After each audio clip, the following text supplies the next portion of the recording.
Hello guys, welcome to my channel. In this lesson, we're going to review equations and formulas. So the first formula that we have here is the y equal to mx plus b. This is what you call the slope-intercept form or a line. Okay. All right. In geometry, you're gonna be using this a lot. I know you've done this a couple of times in algebra where you are learning how to write equations of lines. You also have another one that is y minus y1 equal to m in x minus x1. I hope you remember this.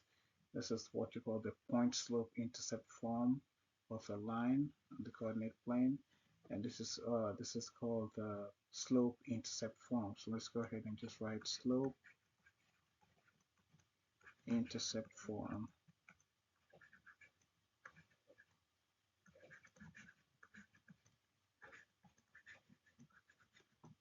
of a line. So m is the slope and b is the y-intercept. So m represents the slope of the line and b represents the y-intercept. And y-intercept is the point where the given line intersects the y-axis.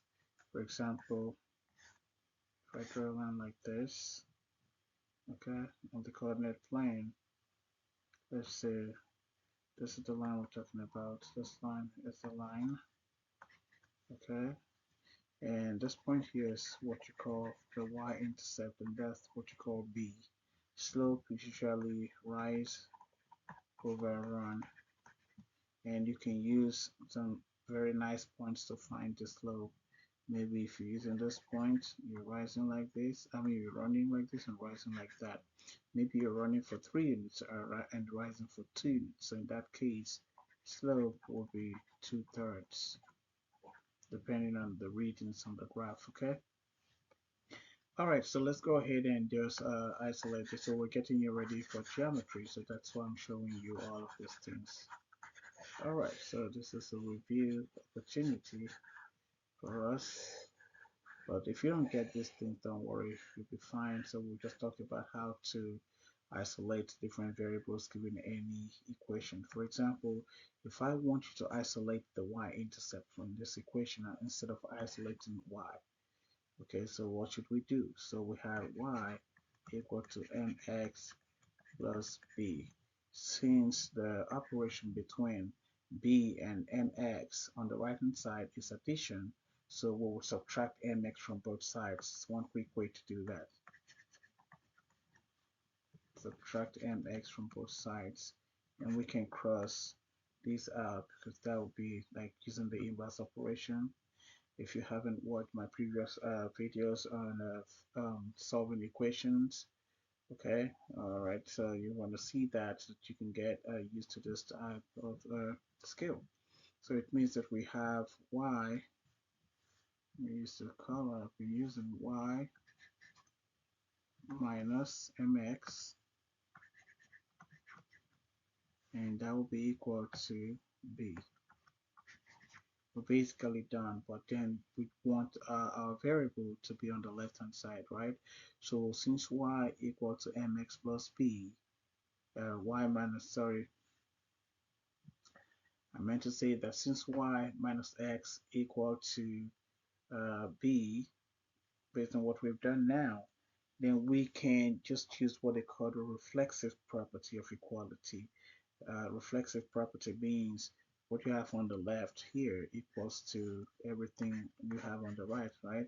So we can just rewrite it and say therefore means that b will be equal to y minus mx.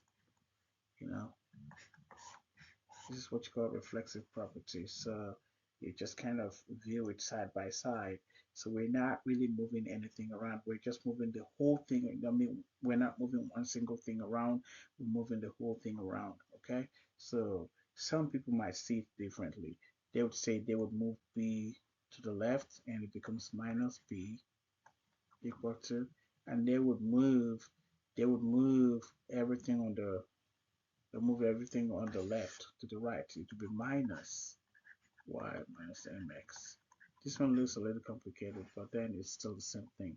And they would say, oh, since you have minus on both sides, they would just cross the minus out by dividing the minus out, or multiplying by -1 on both sides, or dividing both sides by -1. Again, if two negative quantities equal to each other, that means their positives will also be equal. So some people will do that. So there you go. And what about if they ask us to isolate x instead? So I'm going to rewrite that equation, which we call the slope-intercept form. Okay, so y equal to mx plus b, and this time I'm looking to isolate x. So I'm keep an eye on x.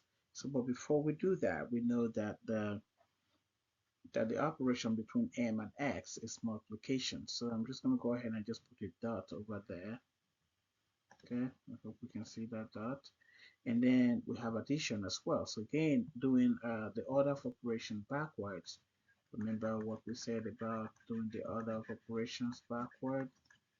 So backward. So you have to start from addition and subtraction first. And then if you have multiplication and division, that's what you do next, because you're solving an equation, right? So you're not going to start from multiplication first. So we're looking to isolate x. So we will subtract b on both sides, or from both sides. And then you cross b and b out.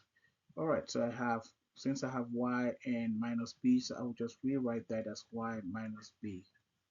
Okay, or you can write it as minus b plus y, so you can do that, but I think this is okay. All right, so just one more step and we're done. So again, since m and x have the multiplication as the operation between them, so we're going to have to do the inverse operation for that, and that's going to be, we're going to divide both sides by m. We have y minus b together, so they're all together. Okay, so we will divide it by, divide the result by m. Whatever y and y is, we don't know what y and b would be, so we'll just leave them that way. So then we'll cross m and m. All right, and then we're left with y minus b over m equals x, and we're done. Again, we would use the reflexive property. So this property that lets you just flip things around without changing the signs is called reflexive property of equality. Reflexive prop. That means reflexive property. All right, and you just move them around like that. So it will be x equal to y minus b over n, because you moved them and you just switched them. Okay, use replacement method. So that's good.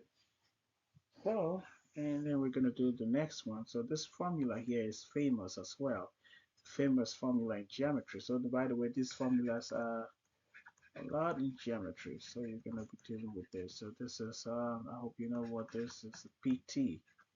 When we say PT, that means Pythagorean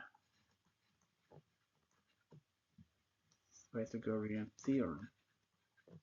This is what I'm going to be using a lot in my classroom. So when I tell my students PT, they know it's Pythagorean theorem. So here we're going to find A. We're going to isolate A. So we have C squared equal to A squared plus B squared. By the way, Pythagorean theorem applies to right triangles, and we use this to solve sides of right triangles a lot. So the hypotenuse is C. The other two sides, I call them legs. Okay, this side is called the hypotenuse, the longest side, and the side that's opposite to the 90 degrees. And the other two sides are called legs. Okay, A and B are called legs. So sometimes you have A here and you have B there, it doesn't really matter.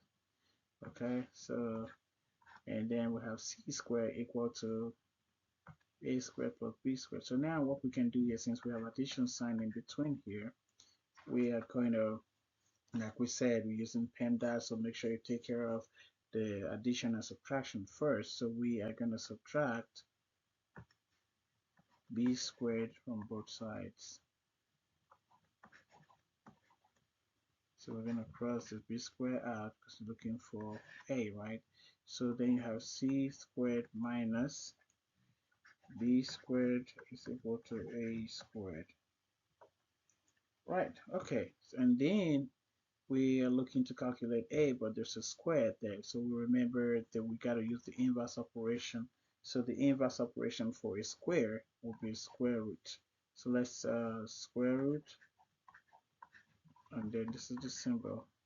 So we're going to take the square root of both sides, because that's the only way we can isolate a, by taking the square root of both sides. So I am going to write c squared minus b squared and cover all of that, wrap it up with square root, and then I'm going to set it equal to, I'm going to write a squared and also cover that up with square root. So I'm taking square root of both sides. I cannot divide both sides by 2 here, because this number right here, this thing you see here, this number here is an operator. It's it's not a number, it's a square. So that's why you cannot divide by number 2. You would take square roots, because that's the opposite of square. It's an exponent. Okay, so we are going to cross it out. We're going to cross this square and square root out. That goes with that, because they're opposites of each other. So then I have c squared minus a squared is equal to minus b squared. Sorry, just take that away quickly before we forget. So b squared equal to a. So if that's that, that means a will be equal to the square root of c squared minus b squared. So in the future, when we get started with geometry, you will see that this is very helpful. Sometimes you might not be calculating the longest side, which is the hypotenuse side. Sometimes you are asked to calculate one of the legs, so you can do this. All right, and let us find b. In order to find b, you see that we'll just switch a and b. So what I'm trying to say here is that b will be equal to the square root of c squared minus a squared. So this is what we expect to get for b.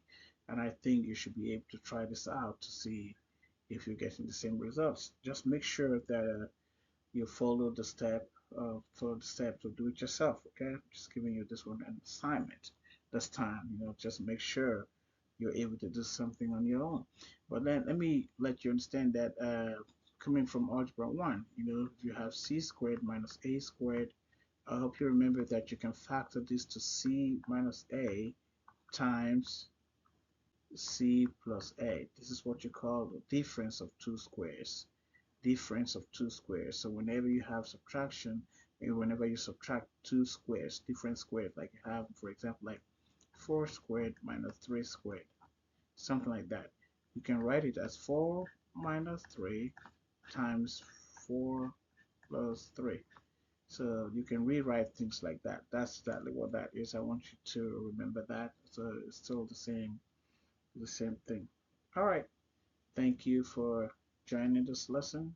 I hope it is helpful, and I will see you another time.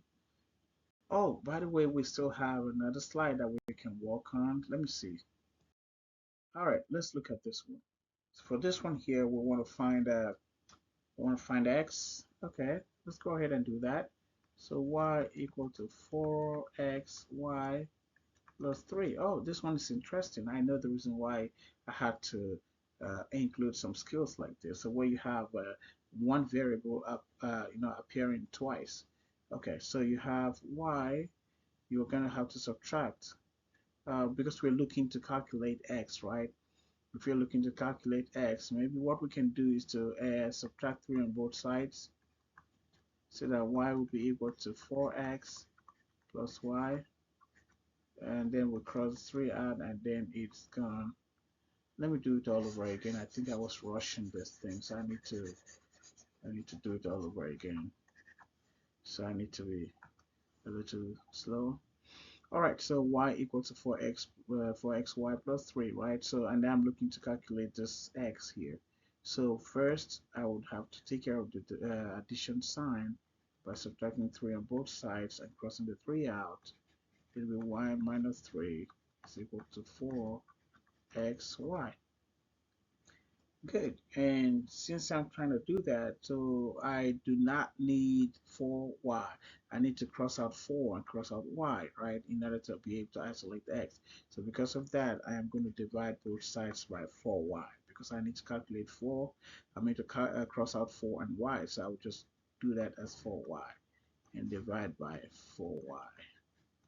So which means my final answer should be y minus 3 over 4y is equal to x, right?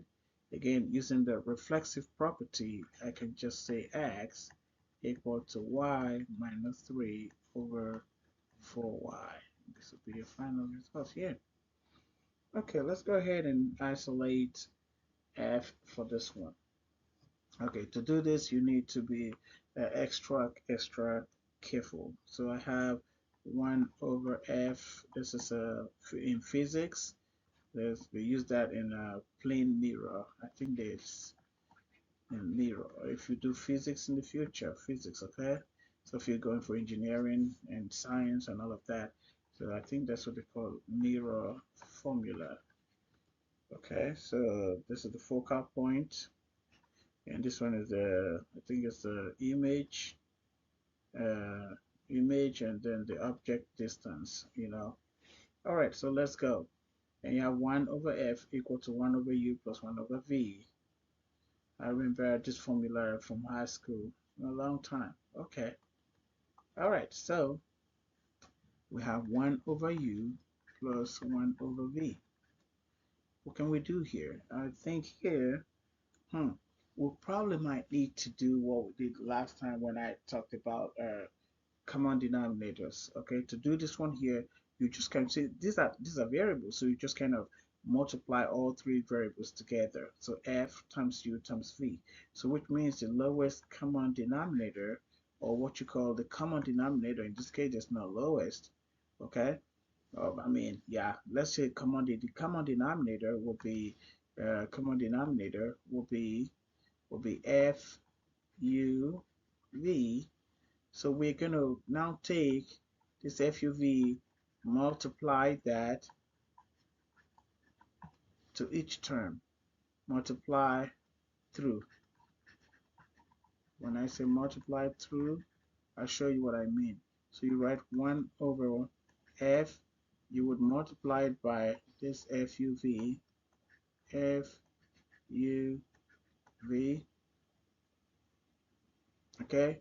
And then you set that equal to, you have 1 over U, you also multiply that with FUV. This is one strategy that you use in solving any form of equations with fractions. And then you go to 1 over v, and you also multiply that with FUV, okay? And then you're now going to cross out the numbers that you see. So you cross out F and F. You cross out U and U, because it's just a division. You cross out V and V, and just write down what you have left. So what I have left on the left hand side is UV, and what I have here, when I crossed out U, I have 1 times, I just have FV, plus here I crossed out the V, so I just have F and U.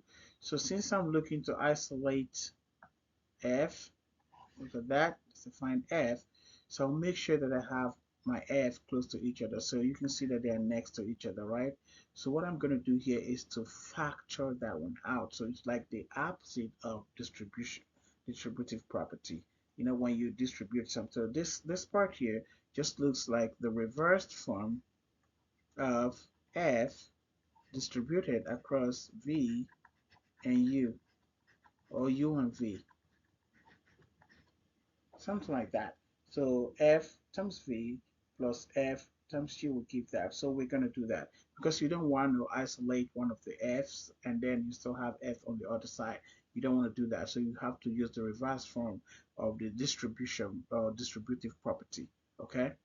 All right. So you have U V equal to F in, so VU, I would just say UV if I wanted to. So U plus V. something like that. So you can borrow that from here. All right, so now I am going to divide both sides by this part that I don't want.